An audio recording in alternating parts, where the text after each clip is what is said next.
Madame la Ministre, la numérisation des démarches en matière de paiement, comme les factures électroniques et les signatures électroniques des mandats de paiement, constitue, on est tous d'accord là-dessus, un enjeu essentiel de simplification pour les pouvoirs publics et les citoyens.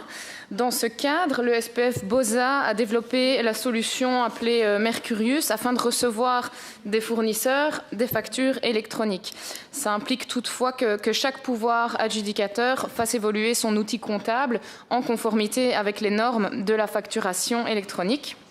Aussi, pour faciliter les démarches, le SPF BOSA souhaite s'appuyer sur des intégrateurs de services régionaux, comme par exemple la Banque Carrefour d'échange de données. Madame la Ministre, mes questions sont les suivantes.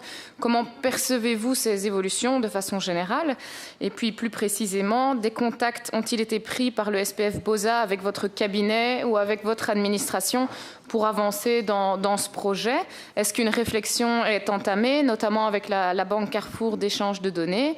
Quelles seraient les démarches à entreprendre pour intégrer facilement la solution qui est proposée? Quels seraient les obstacles éventuels? Et enfin, une évaluation des coûts a-t-elle été envisagée? Je vous remercie. Madame la Ministre, pour votre réponse.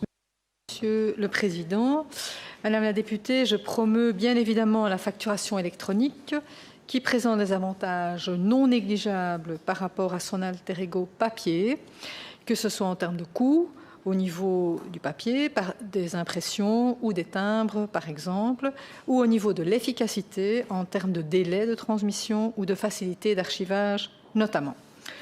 Dès que la plateforme Mercurius a été mise en place par le fédéral, différents contacts ont été pris par la Banque Carrefour d'échange de données, la BCED, ainsi que par le département informatique du SPW, le DETIC, avec BOSA, afin de permettre la réception électronique de factures, notamment par les services du SPW.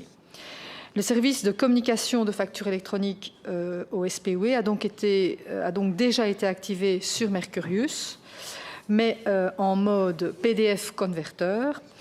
Les factures entrantes du SPW sont donc actuellement converties en PDF et envoyées ensuite par mail à une adresse générique pour être redispatchées au sein du SPW.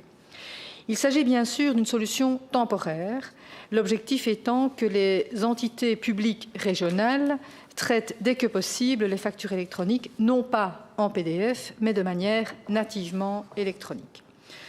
Dans cette optique, la BCED, en tant qu'intégrateur régional, a développé, avec l'appui du DETIC, une passerelle pour assurer l'interopérabilité au départ de la Wallonie avec le service fédéral Mercurius. En concertation avec le ministre du Budget, cette passerelle ou ce service web en pratique sera bien évidemment utilisé par la nouvelle application comptable en cours de développement pour le SPW et les UAP, qui est donc Webefin. L'usage de ce service est actuellement prévu dans le cadre du 4e jalon de livraison de l'application qui est planifié pour le 1er janvier 2022. Au-delà du SPW et des UAP, tout pouvoir public wallon pourrait également faire appel dès à présent à ce service web. Deux prérequis sont nécessaires. D'une part, une configuration initiale du flux avec l'assistance de la BCED et du DETIC, et d'autre part, des développements au niveau de l'applicatif comptable du pouvoir public pour que les factures qui lui arriveraient soient correctement interprétées et intégrées.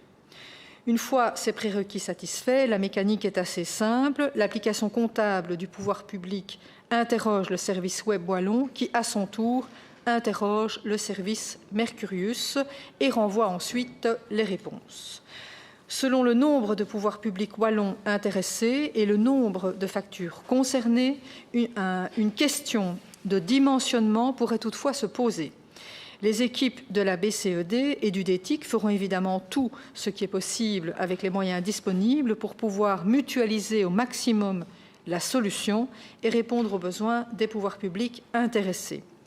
Le cas échéant, il faudra cependant revoir le dimensionnement et le financement de l'outil pour assurer le monitoring d'un nombre élevé de transferts de factures avec un niveau de sécurité et de fiabilité de 100%. Par définition, tout émetteur de factures souhaite en effet un service sans faille à ce niveau. Je vous remercie pour votre attention. Madame Sobry, pour votre réplique. Merci Madame la Ministre pour cette réponse technique et développée. On est évidemment tous d'accord sur tous les impacts positifs, que ce soit au niveau écologique ou de la simplification des procédures que ce procédé permettra. Je comprends que ça prenne évidemment un peu de temps à mettre en application. Il y a beaucoup de choses dont il faut tenir compte. Je pense notamment au RGPD qu'il faut absolument pas oublier dans cette procédure. Pour l'instant, la base légale permet aux pouvoirs locaux de procéder à cette facturation électronique et au mandat de paiement de façon électronique, mais les outils pratiques sont pas encore tout à fait présents pour les appliquer. Donc je suis entièrement satisfaite du déroulé que vous venez de me présenter et je ne manquerai évidemment pas de suivre son application. Merci.